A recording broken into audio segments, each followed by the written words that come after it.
Om Shri Sai Ram. Today I am going to tell you a story by Bhagwan Shri Satya Sai Baba. Baba often tells his Chinna Kathas. Chinna Kathas are very small stories, small tales, and he gives us these gems, the gems of spirituality, which we can understand through these stories. So Baba says that this story tells us about the importance of Namasmarana. Why should we do Namasmarana?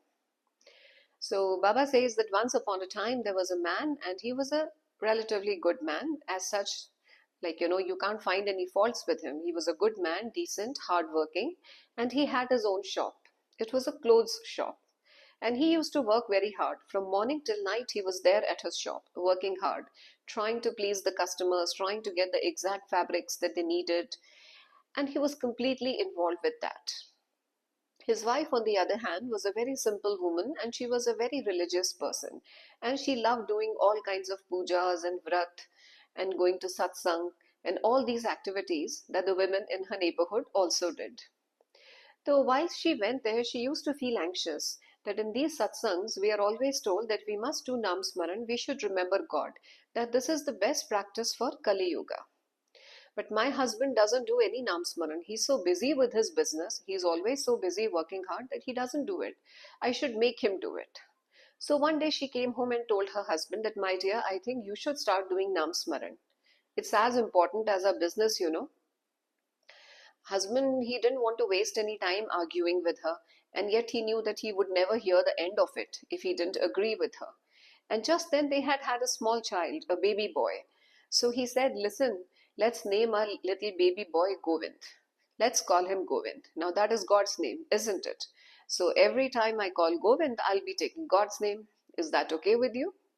Wife said, fine, that's okay. So they named their little baby boy Govind.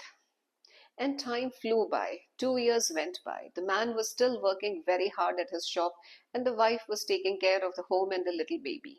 And soon there was another baby boy in their house. And this time they named him Keshav. The man continued working hard at his business. The store was expanding. Now it was no more a little shop. Now it was a big store, a big cloth store. And people used to flock to his store from all parts of the city.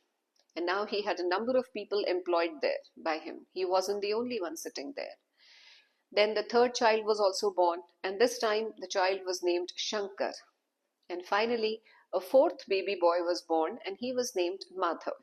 So now they had 4 sons, Govind, Keshav, Shankar, and Madhav. And the man was busier than ever. He was always totally engrossed in his business. He didn't have time for anything else. It was a race that he was running, a race against time in which he was trying to win against everyone else.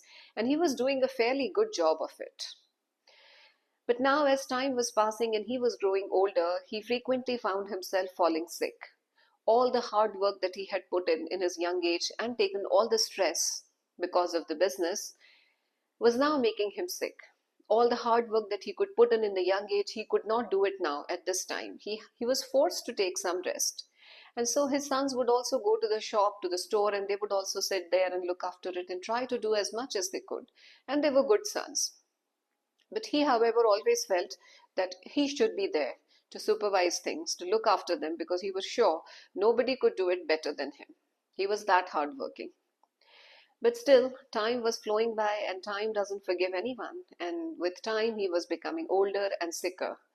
And after some more years had passed and he had become really old, now he was sick.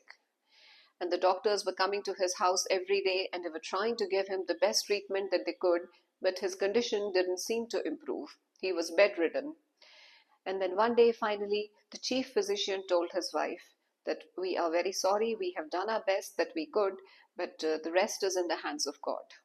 There is no more that we can do for him. So his wife started sobbing gently when she heard that. She was standing near him and he was lying on his bed.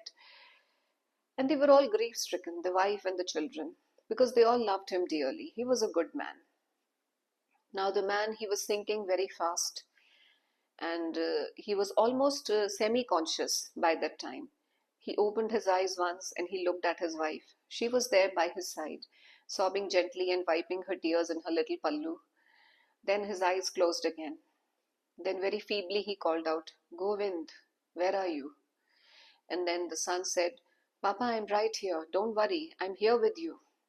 Then he said, Keshav, where are you? Keshav also said, Papa, I'm here. And both his sons pressed his palms, the right and the left palms. Papa, we are here with you. Don't worry. Then he said, okay, Shankar, where are you, Shankar? Shankar also said, Papa, I am also right here. Don't worry. Then he said, Madhav, Madhav. And then Madhav said, Papa, I am also here with you.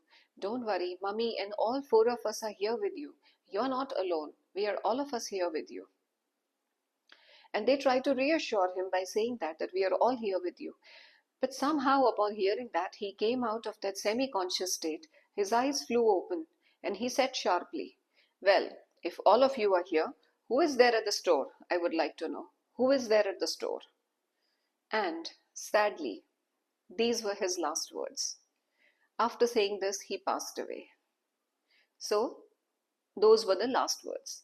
So Baba says that you can't try and trick God, by employing such cheat formulas that you name your children after the names of God and then you think that that is enough Namasmaran. That just because you'll be calling out to your children at your end time, it is equivalent to calling the name of God. It is not. Because whatever you do all your life, that is what you are going to think of in your last moments. You cannot trick fate. You cannot trick God. If you think of God a little bit every day, if you build up that habit, that practice, then that name will come to you in your time of need, whenever you need strength. But if you do not think of God, you cannot trick fate. You cannot cheat God. So I hope you like the story, and Jai Sai Ram.